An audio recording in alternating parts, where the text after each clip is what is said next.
All right, welcome to another episode of Comics That Influenced Jake and Kurt. I'm Kurt, Hey everybody, and that's Jake. and I'm Dave. We're making a comic book called Turbo Pit Fighter. I'm going to go out on the limb and say we're probably a couple of weeks, if not 2 weeks away from having what we're calling a Turbo teaser comic, home printed and on the download. So check us out on other videos. We also have a community tab that we've been really populating with some great polls and questions and having some conversations over there with the Turbonauts. So those individuals that are really getting a lot out of what we're doing, please go over there and Yep. join us in that weekly going ons conversation.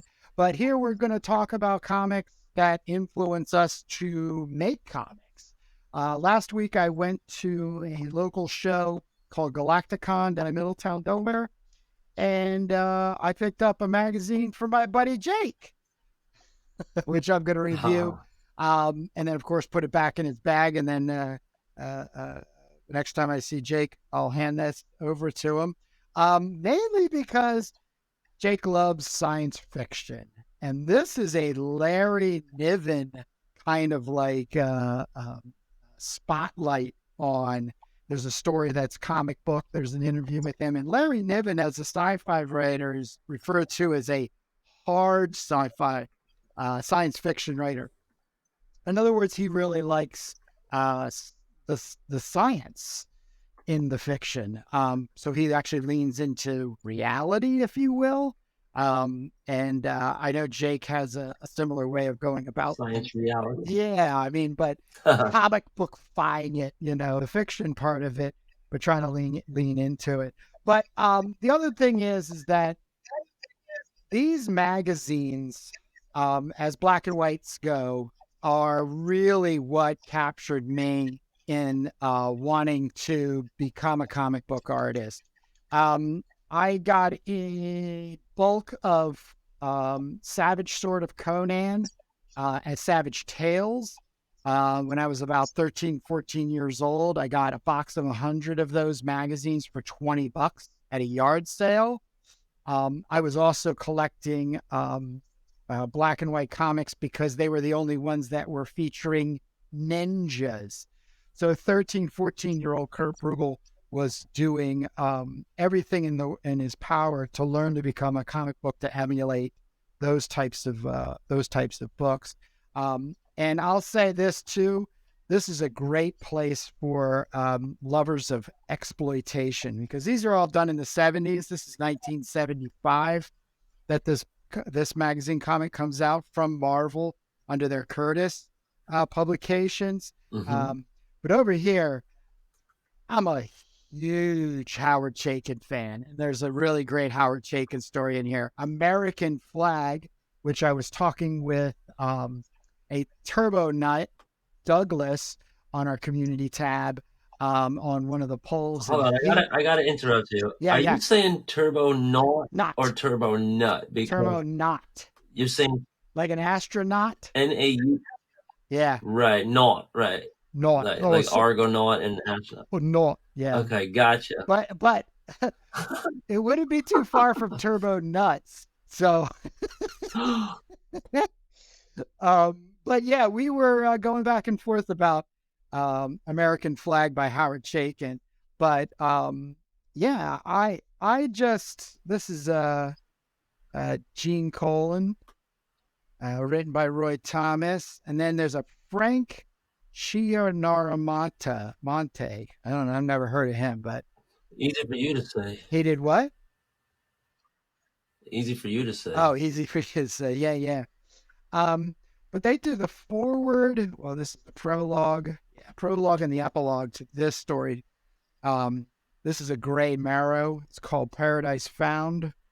Bruce Jones written, but you'll see a lot of the influence where there's this valuing, not only just black and white, but there's all the gray Very values that nice. are happening. And of course, the paper from the get is newsprint, which is not white. So I think it's also a huge mistake when we're printing black and white art on stark white paper that really eliminates the nuances of the values. But Gray Morrow, um, just a classic comic book artist, um, and his illustrators, from the pulps and everything. But we have this science fiction comic story. I have to admit, right now, I've not gotten into it too much, only because it's been a week and I've had so many other things. But I still wanted to just go ahead and give it a review, at least the flip through treatment. Of course, you got your dim Mac, Touch of Death. I think I even had a copy of this. I don't know if it ever worked. Larry Niven article. I knew a little bit about him just because of the pulps. He comes in early or later in not only pulp, but more like the magazine science fiction. So one of the People shouldn't confuse him with David Niven, who was an actor that might have been in some sci-fi yeah, stuff, right? yeah. I don't know if there actually is a relation. Doubt it. But here's the Right. this is what I really wanted to focus in on was Howard Chaykin, who has adapted a Larry Niven story, which is all the Myriad Ways. Um, I I think he's not only underrated, but I think he's overlooked because he's not slick.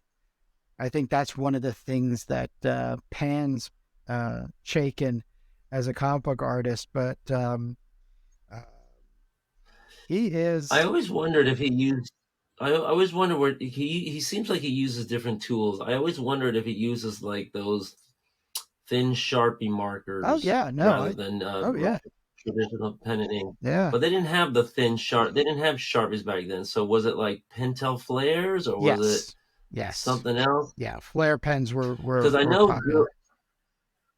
I know Gil Kane made at some point he just made a decision. I'm not going to use pen and ink anymore. I'm going to just use That marker, was and it's very noticeable. And I kind of hate that transition, but I think Chaykin was always doing that because he was always in the indies, and I mean, he was in the indies a lot.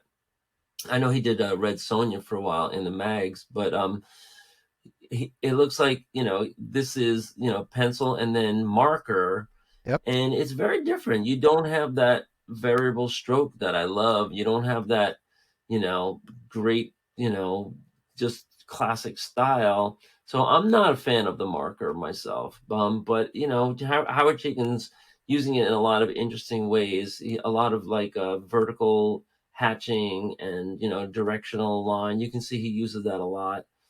To make his values and tones. But oh no, that guy's he's, he's blowing his head off. What is he Mm-hmm. doing down Well, there? it says took off the top of his head. Okay, then. How do you really feel? Yeah.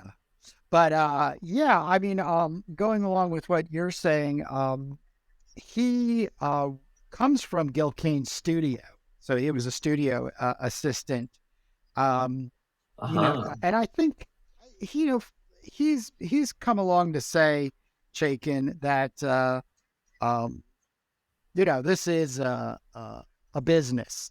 You've got to finish this stuff in a timely manner. It needs to be done as well as so on and so forth. So knocking it out is kind of the process maybe for that kind of thinking back in the 70s, and also to generate a living, because this is all work for hire unless you're doing a public a property owned IP, like American Flag, um, but free karate jiu-jitsu course. I think I have that book too. But here's another story. This is a Othon Glute, and then a Virgilio Redondo. But Redondo, yeah. he's got Is like that a, Nestor Redondo? no, it says Virgilia. I can't, I'm, Huh. that there, I think Nestor Virgilia. Redondo is one of those Filipino Yeah, this guys, could have right? been like his brother, right? because they were all getting work through Alfredo Kahlo. And I Yeah, think, well, it might have also been. I think it might have also been a very popular name too. So be yeah, careful like not to. Johnson. Right. Yeah. Jones. Yeah. But, as non-superhero goes, storytelling wise, and also working off of maybe established stories in literature, they are very wordy, as I'm sure your assessment at this point, Jake, is. Um, but it's just also it's challenging. We're so quick to just get to the action and the fast pace and all of those types of things when we're trying to sell a comic. When we're sitting down making the comic, we get to these places where we start thinking, oh, what will sell? Oh, I'll do a big pinup here. Oh, this will happen and that'll happen. God, they'll get groovy and everything.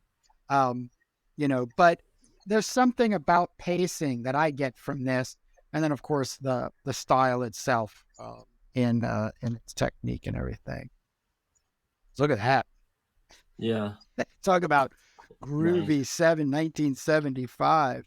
But this story, man, look at this there's airbrush stippling, I think, going on in here. If not just oh man, the quality, and it has that, oh boy, like a Steranko Outer Limits story he did, and then it gets over into this really nice line work, hatching, That and interesting. Yeah, that left page is real interesting. Black and white. this here, The shading. It looks.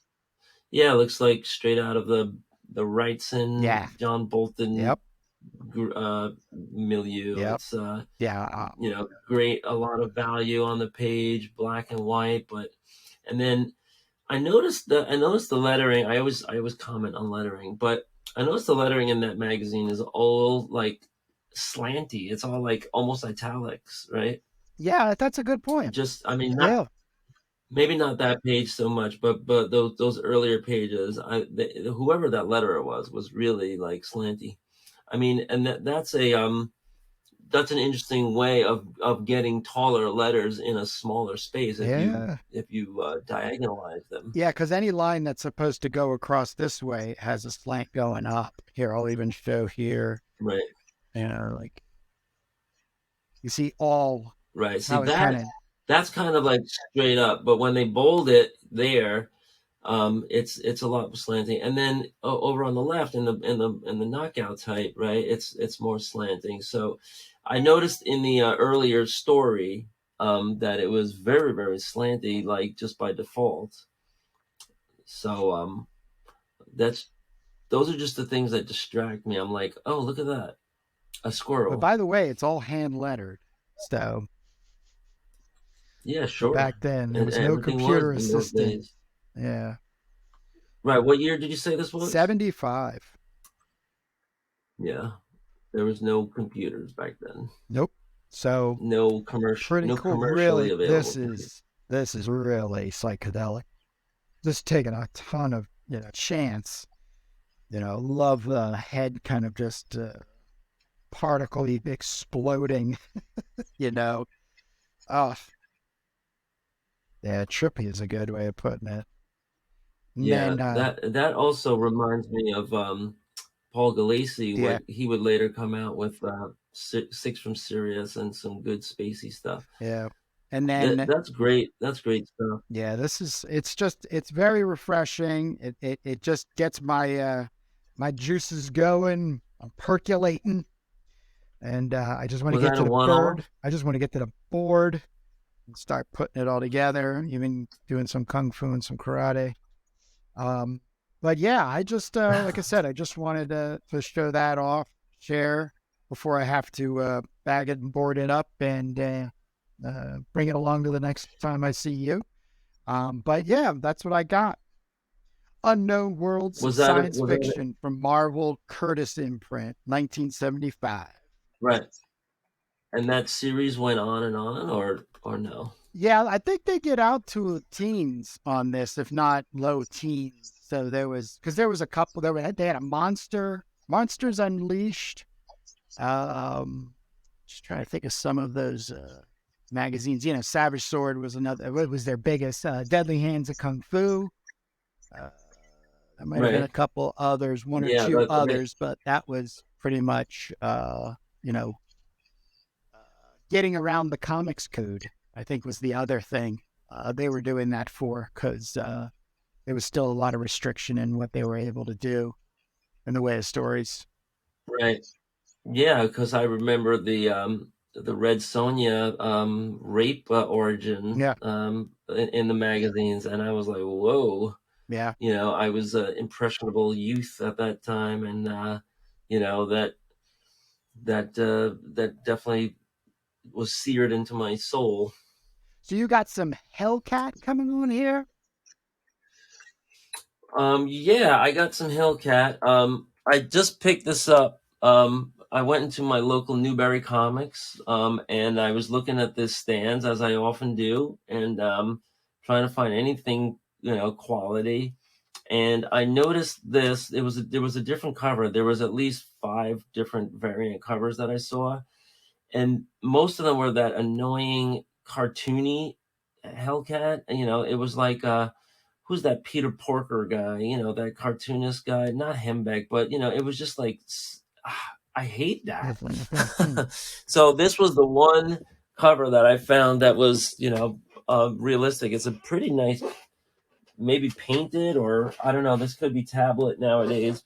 Lee Inhook, and I don't know if there's another name there, but this comic caught my eye because it reminded me of some good old Frank Miller, some good old maybe Daredevil, and not just Frank Miller, but also David Mazzucchelli. So I'm gonna just put this in. I'm gonna put this in the spread and make myself the Yeah, sole guy nice, here. nice, nice. Um, yeah, so I kind of got into the story a little bit. Mm.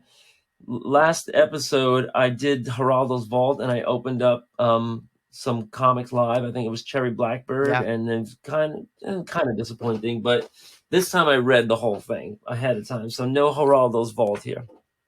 And this storytelling does really remind me. Here you can see this very angular kind of camera view, cinematic, thing. They're probably taking photos on the phone to reference all this stuff. But the story it is a story. This is a number one, so this is a launch of a mini series.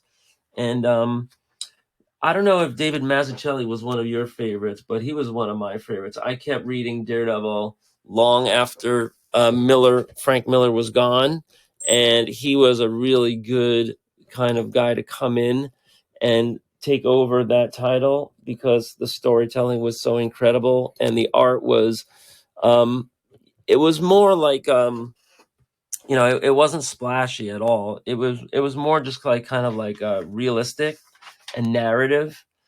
And this artist reminds me of David Maz. So this artist is Alex Lins, and the writer is Christopher Cantwell, and the cover was done by KJ Diaz. So that's what that says right there. And to KJ Diaz, you might want to have a different signature in the future that's more readable.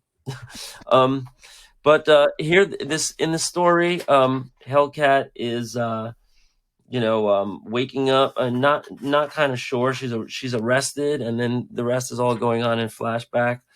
Um, and so I actually hunkered down and bought this. They also reference the fact that Hellcat is Patsy Walker. Oh, that's so cool. So this brings us, yeah, which brings us a little bit back to the origins of the Hellcat character.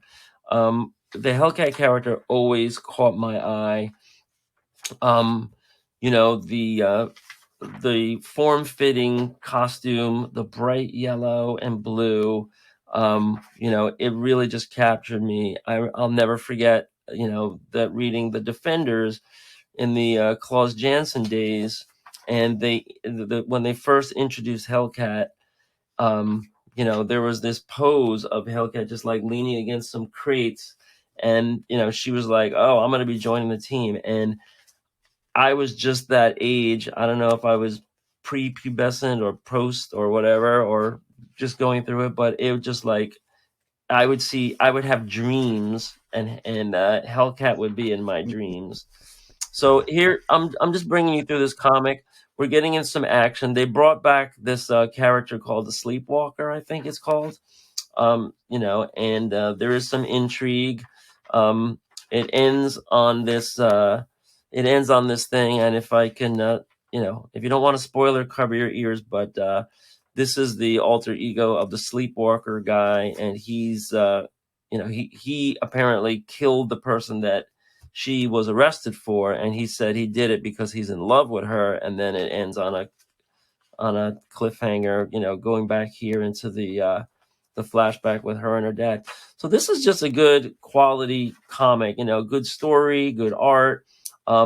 You need to see more and more of this in Marvel. I love how they're doing these kind of like colors, here that are kind of like non-traditional. It suggests like, some shade, some lighting maybe coming from another source. And then, this kind of stuff to bring focus. Here we have some letters column, which is always funny from a number one, because that's like, where do they get the letters from if it's the first issue, right? And then interestingly, this ad for She-Hulk, and it's showing She-Hulk kind of bulky. What do you say to that? Finally. So yeah, I mean, I think there's a lot of versions of She-Hulk where she's a lot more muscly. And I think that might be catching on. So we better hurry up with our Turbo Pit Fighter and get that out um, you know, because that's a thing. Now, I just wanted to reference those photos that I sent you, those slides I sent you, Okay. because going back to the 40s, there was a cat related character named Miss Fury that was definitely the idea behind the Black Widow, and kind of like the form fitting costume. Um, but over the years, there was a couple of different cat related characters. Um, and I'll just show here these feline superheroines. 1941, you had the Black Cat. 1972, this is the origin of Hellcat here, but it was just called the Cat back then, and they used the Patsy Walker character, who was kind of like a Millie the Model, Yeah. and they just thrust her into the superhero Yep. world. And in 1972, there was 4 issues that came out of the Cat, and I tried to get my hands on every one of them. They had John Romita covers, I'll never forget, and it wasn't the greatest stories, a writing team or anything, but I just loved the character and the costume. In '76, they take the Cat and they transform them into Tigra. Which is kind of weird because it kind of splits off. So is it Tigra or is it Hellcat? When they brought Hellcat in to the Defenders, they needed to try to explain it. So then she was a different character. But the funny thing about this 72 character was that it was written by a woman by the name of Linda Fite, Fite. And Linda Fite is referenced here in this book. The Spectacular Sisterhood of Superwomen, and there's no pictures, but they did bring in some female writers, and there was a colorist named Tatiana Wood, an artist Liz Safian Berube, who worked in Young Romance, Ramona Fradon, who worked on Aquaman for DC, and then Linda Fite from the Cat might have been the first credited female writer in the Marvel DC pantheon. Yeah, so so I've always been inspired by Hellcat, Oh, and so I wow. did this poster. I did this poster for my band, Uh, and I used a character that is kind of a bite off Hellcat. I've been playing with some characters with a cat superhero characters for a long time. I have a bunch of different alternate designs. But I made this poster for my April 14th show with some other bands, and I just kind of drew this character. So this is like hanging up in the bar right now, waiting for Friday. And this was uh this was all done with these cool brush pens I got, and a little bit of this this little fine liner, the high tech C, to try to get the scratching. The problem is once you scan it in, you lose a lot of it. And then there's a colorized version of it, which I have here on the phone, which is really colorful. But I don't know if this is coming in on focus. Yeah. Maybe you can interpose a picture of that.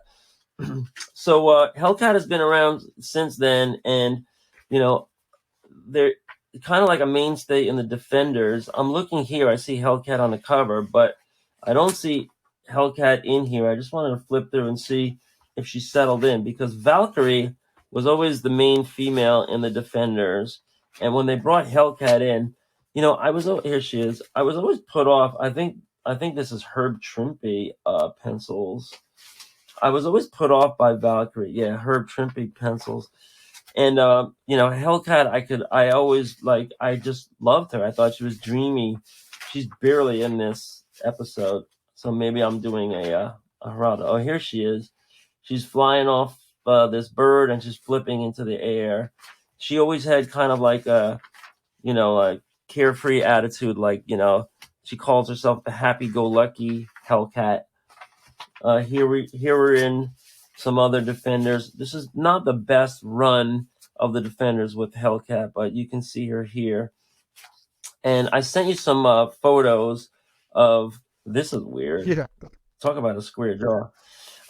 I sent you some photos of the actually the first appearance of the Hellcat was in Avengers 144, and she's on the cover. And it was kind of like a one-off. You don't see her too much after that, but they show her, and I sent you some photos of it, so hopefully you can interpose it. But she always captured my imagination, and bright yellow with the blue boots and the belt and the gloves. Sometimes they show her with the claws out, and then the red hair, of course, makes it all the primary colors. The design of the mask with these like whiskers, and then the eyebrows. The eyebrows always reminded me of of Batman's eyebrows, in the on the TV show. But they had the kind of like these whiskers designs, and I think that harkened back to the cat. But it's a really weird thing that they did with the character, because here's some Claus Jansen. Here's Sal Buscema and Claus Jansen. And I just grabbed some Defenders out of the box, so this wasn't really too well planned. But here's Valkyrie in this costume that I don't really like at all. And let's see where we get some Hellcat. Where is she? I used to just oh boy, I used to just live for the Hellcat. All I don't right, even see her here. Geraldo. See what happens? She's not in this at all. There's Clea, for God's sake. But this was a great team. Sal Buscema, Claus Jansen is probably the best inker ever Hands for Sal down. Buscema, because he makes a lot out of a little. Yep. And Sal's not my favorite Buscema, but that's that's pretty much it. A little survey on Hellcat, and hopefully you can fly the little photos Absolutely. by that. Yeah. Absolutely. Yeah. And yeah, they have like this they do have a Hellcat and Iron Man annual that came out, which is kind of random.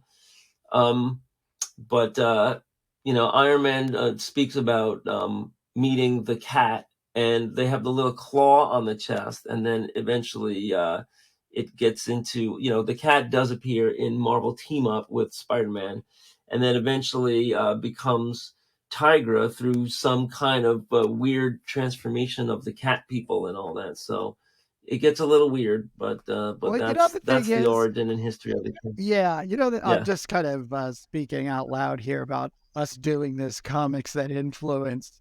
We don't we don't talk about anything until I turn the camera on, the video recording, and we go. But, if you take a moment and you think like 1970s, um, this black and white science fiction magazine that I flipped through, and then your character comes out, Uh, 72, and then there's these variations of those characters. But this was also a time where I think Marvel took an extreme amount of chance. And they probably pulled themselves or even pushed themselves ahead of the game when it came to, let's say the battling between them and DC. So I think it's kind of funny how you and I picked Marvel titles when we're trying to just talk independent, but I think these are really great supporting materials for the independent comics industry. Just this is great stuff. So yeah, well, there wasn't always an indie scene, before. Before it was only the bigs, and when the indie scene pops up, you have the yeah, underground, and then you have the yeah, image yeah, exodus, and there's a whole history there. But there was always kind of like good artists that were commodities, and they would always be fought over by Marvel and DC, going back and forth, and maybe like some other smaller publishers, like Archie Warren, but in the end, the stuff comes out, and sometimes it comes out after the fact, and you're looking back at it like a cult thing. Like what the book you showed us, that stuff never got the big spotlight back in the heyday.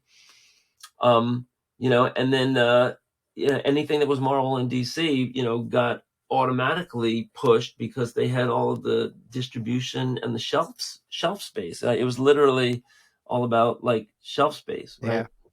All Yeah, right. and it's very interesting to go into, and I do maintain that there are still some good stuff. There are some good artists in Marvel and DC right now, but generally speaking, I gravitate towards indie creators, because now you can own your own stuff, and you can control it, and you can publish it yourself. So you can decide, do I want to audition for Marvel? Do I want to try and get on the big stage, and have that credit next to my name? Or do I want to just put my stuff out there and have complete control, use my own characters, my own ideas? And so that's kind of what we're doing. But it would be a thrill to work for Marvel at some point before I die. I don't know. That's just on my list, Not me. you know, So next week, just to say I did it. sure. Tell my grandkids.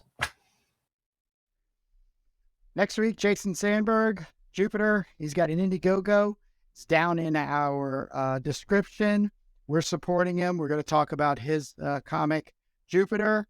And other than that, I'm going to say goodbye. And we will see you next week. And join us in a conversation down in our community tab on YouTube. So thank you very much, guys. And we'll see you next week.